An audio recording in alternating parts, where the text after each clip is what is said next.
Wow, the market is extremely dangerous right now. Everything is going towards the downside. It's only dollar which is going up, proper risk off environment. BTC down, Nasdaq down, gold down, silver down, oil down. Everything is down and there are so many liquidations. Look at the heat map, guys. You will see how so many companies in this heat map, the stock market heat map, are green. But the trade that matters, the AI trade, the tech trade, is extremely red, which is pulling the markets towards the downside. The only green tickers you will see here are the memory stocks, and I'm going to be talking about this memory stock, the trades we are taking, everything in this video. Max 10-minute long. All you need to do is smash the like button, guys. South Korean index this morning went down 8%, hitting the circuit breaker once again. This is thrice in this week. Absolutely crazy. Wasn't only the Kospi index which was going down. Every single index which is tech heavy in the Asian markets was going towards the downside. You've got Nikkei, Kospi, SSE, Taiwanese stock market, everything was going towards the downside, and people are scared right now. Look at the S&P chart, guys. People are not understanding this potential rounded top pattern which is forming. It was also forming in January 2026 when the markets absolutely got shattered and the AI trade got shattered. After there was a massive rally. But if this potential double top actually plays out, it's going to be an amazing trade for us. I'm going to be showing you the levels. I'm going to be showing you a lot of things. But right now, the fear is actually serious. S&P right now is making lower lows every trading day this week. Every trading day. This shows how much fear there is in the market, guys. This is going to be, if this is today Friday, right, the market is going to be open. First 5-day losing streak in S&P 500 in 11 months if we close red today, which is Friday. Absolutely crazy, guys. This is why people are scared, and everyone is talking about this trade, which is hyperscalers versus memory. Now I'm going to be talking about this, what hyperscalers are, what memory is, what are these stocks, why is everyone talking about it. Hyperscalers are nothing but massive tech companies that operate global cloud-based data centers designed to scale computing storage on demand. Now, what are these companies? Which companies come in part of this? It's Amazon, Microsoft, Google, Meta, Alibaba. Anyone who's providing computing or storage services on cloud is a hyperscaler. And now there is a fight between hyperscaler and memory companies. Memory companies are the companies which are providing dynamic random access memory, DRAM or NAND, all these kind of things. For example, Samsung, SK Hynix, Micron just had their earnings as well, which was a proper beat. So the fight right now is between hyperscalers and memory, guys. We're going to be talking about this, guys. Okay, so if you look at the AI value chain over here, I'm going to quickly zoom in a little bit. You can see how all these data center kits, for example, Nvidia and all these companies are basically creating data centers, but they are getting the memory, the semiconductors from these memory companies like SK Hynix, Samsung,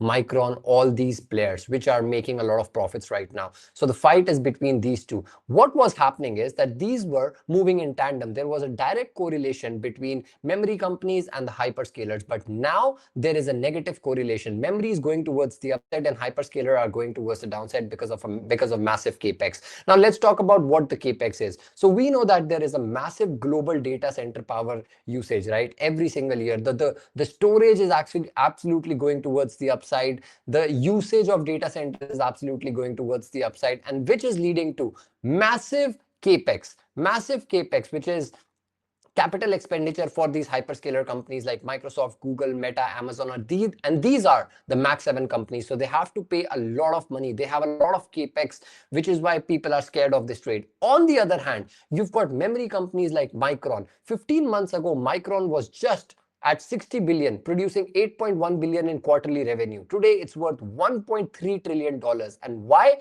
Because these massive hyperscaler companies are making sure that companies like Micron are making a lot of profit here. And there is a proper research done on this. It's called Melius Research.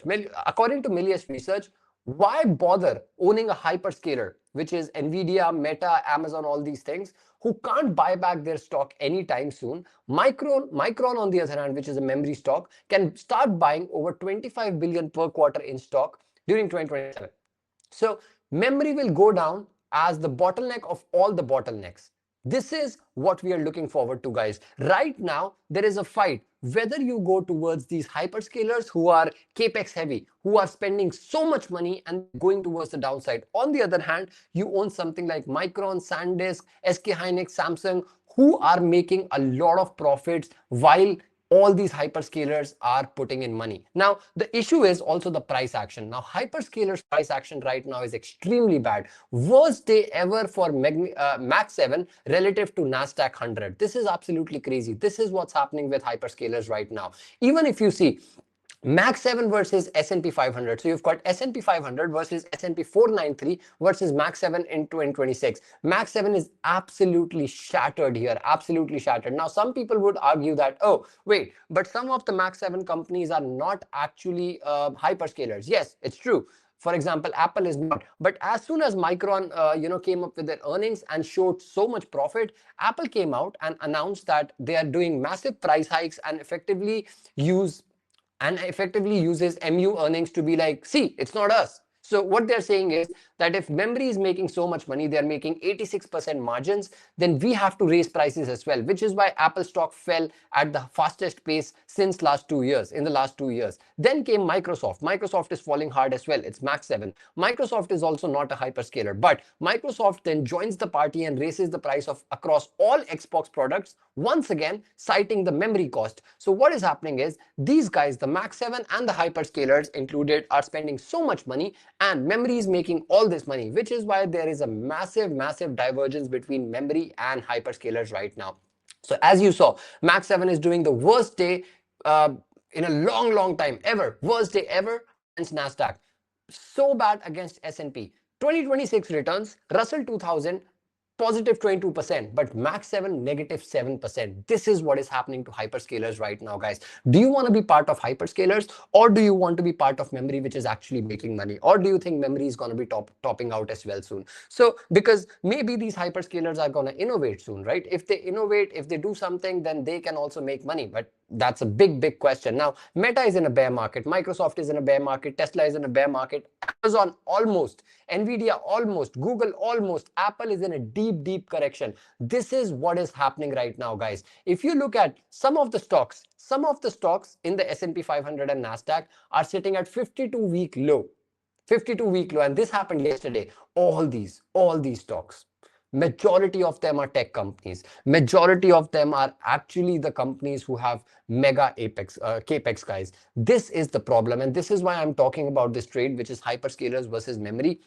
You need to understand that while Max 7 is in a massive discount, why it is in a massive discount? Because of the capex. Why is Micron, SK Hynix, Samsung, all these companies going towards the upside? Because they are memory. They're making so much money out of these hyperscalers. That is the main trade, guys, that we should be talking about right now. But wait, what are the actual trades? Because we come here every single day to talk about the trades. I am trading, and our journal is looking good as well. If I go to my June journal, it's looking all right. Look, I've got some trades. I've had bad trades as well this month, but there is so much volatility that we will lose. But in the end, it's about risk management. No financial advice, guys. But from here, I'm going to be showing you a couple of charts that are actually tradable. First thing is, if you follow my Twitter, you got this oil long position. Quite amazing. Well done, guys. Because why did we take this trade? Was simply because there was so much pressure on the market. So we took this trade.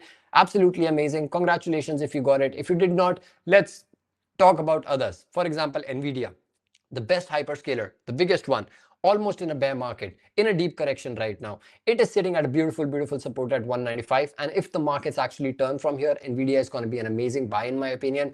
In it as a trade, you can take it on decentralized exchange, a centralized exchange, a prop firm, wherever you want to. But this can be a good trade with 3.5% stop loss. But make sure that you see whether right now or today the market is positive or not. That is the main thing. Okay, so you are trading not on the basis of right now the levels. You don't buy right now. You have to be very dynamic as a trader. So whatever the market is doing, you have to play according to that. On the other hand, you've got Microsoft, another Max 7 stock, which is shattered right now. It's going towards the downside, proper downtrend, and it's sitting at a beautiful support, which was a major support in March 2026. It was a major support in April 2025 as well. So in my opinion, if this level holds and if the market actually turn, which is Nasdaq and S&P, then Microsoft can actually go towards the upside just a little bit. You can get a small trade over here.